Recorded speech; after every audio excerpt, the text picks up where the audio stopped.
When an ancient Germanic tribe accepted Christianity, it was not just changing religion, it was changing how power worked, how law was enforced, and how people saw one another.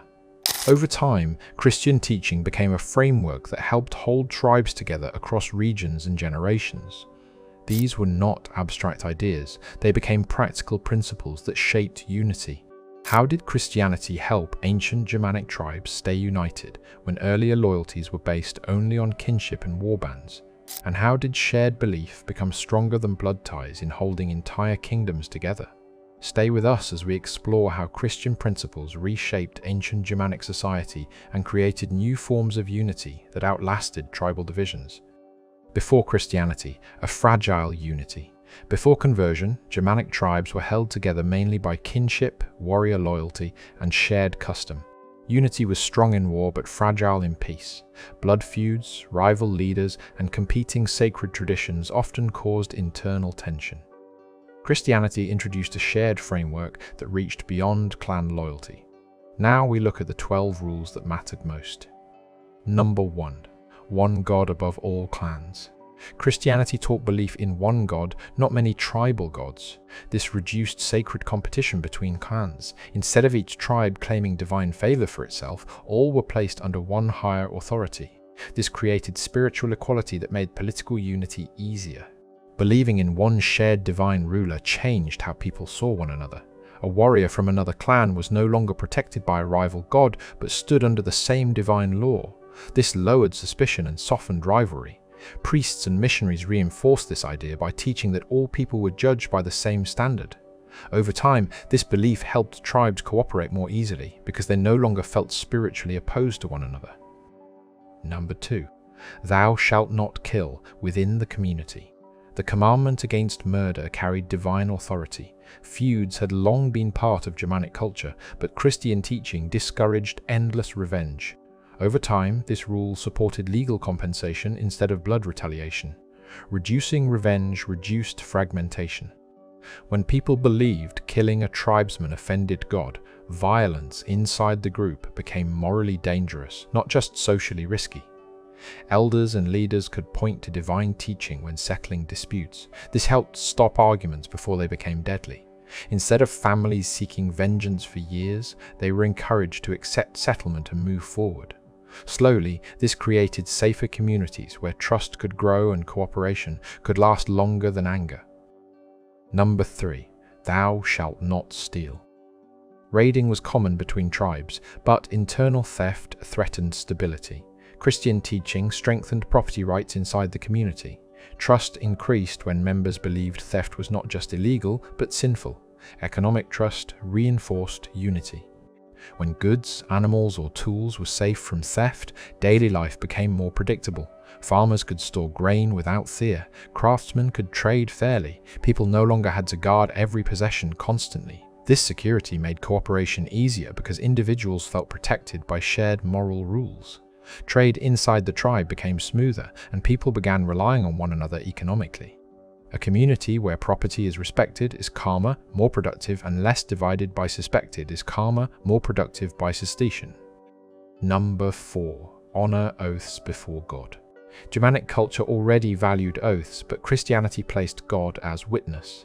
Breaking an oath now meant breaking faith with God, not just a leader. This made alliances stronger and leadership more stable. Sacred promises reduced betrayal. Oaths became more serious because they were believed to be heard by a higher power. People feared spiritual consequences if they lied or broke agreements. Leaders could form treaties knowing they carried moral weight beyond human punishment. Even ordinary promises between neighbors gained strength. This reduced uncertainty in agreements and allowed cooperation to last longer. When words are trusted, fewer conflicts arise, and communities spend less time resolving disputes. Number 5. Forgive as you have been forgiven. Christian teaching on forgiveness softened rigid honor culture. While conflict did not disappear, church influence promoted reconciliation. Forgiveness limited cycles of vengeance. Communities that forgive survive longer than those that endlessly retaliate. Teaching forgiveness did not remove pride or courage, but it offered another response besides revenge. Priests often encouraged rivals to reconcile publicly, which restored peace without humiliation. People learned that letting go of anger could protect families from long feuds. This approach reduced tension inside settlements and helped maintain unity during hard times. Groups that practice forgiveness waste less strength on internal fighting and keep their energy for survival and growth. Number 6. Care for widows and orphans. Christian instruction emphasized protecting the vulnerable. This shifted social responsibility beyond kin-only protection. Tribal unity expanded when weaker members were not abandoned. Shared compassion strengthened internal cohesion. When people saw that the weak were supported, they felt safer about their own future. A warrior who went to battle knew his family would not be ignored if he died. This created loyalty not just to leaders, but to the community itself. Helping the vulnerable also encouraged kindness between unrelated families. Over time, compassion became a shared value rather than a private choice, making the group more cooperative and less divided. Number 7. Keep the Sabbath and gather together. Regular worship brought tribes together weekly. Shared ritual reinforced belonging beyond clan lines. Common prayer created shared identity. Unity became habitual, not only political. Meeting regularly meant people saw one another often in peaceful settings, not only during conflict or negotiation. Familiar faces built familiarity and trust. Songs, prayers, and shared teachings created common memories. These repeated gatherings reminded everyone that they belonged to something larger than their household. Regular assembly helped prevent isolation between families and strengthened social bonds that lasted even during disagreements or periods of stress. Number 8. Respect marriage as sacred. Christian marriage rules reduced unstable alliances and internal disputes over inheritance. Clear marital norms strengthened family structures. Stable families meant fewer internal rivalries. Domestic stability supported tribal stability. When marriages followed recognized rules, questions about children, property, and succession became clearer. This reduced arguments between relatives. Families could plan for the future with more certainty. Stable households also meant children grew up in predictable environments, learning loyalty and responsibility early. Strong families formed the foundation of strong communities. When homes are peaceful, society is calmer, and conflicts are less likely to spread into wider disputes. Number 9. Obey legitimate authority. Christian teaching encouraged respect for rulers who upheld justice. Kings began ruling by the grace of God, not merely by strength. This added moral weight to leadership. Legitimacy reduced rebellion. When authority was seen as morally supported, people were more willing to accept decisions even when they disagreed. Leaders were expected to act fairly because they were believed accountable to God. This expectation restrained abuse of power. Subjects obeyed not only out of fear but out of belief that order was right. A ruler who governed justly could unite different clans more easily than one who relied only on force. Number 10. Speak truth. False accusation often sparked feuds. Christian condemnation of false witness strengthened honesty in assemblies. Public justice improved when truth became sacred. Reliable testimony reduced internal chaos. When truth was treated as a moral duty, disputes could be settled faster. Witnesses feared lying because it was considered a sin. This made public judgments more reliable and reduced suspicion about verdicts. Communities trusted decisions more when they believed testimony was honest. Trustworthy speech also improved daily communication, allowing agreements, trade, and cooperation to function smoothly without constant doubt or argument. Number 11.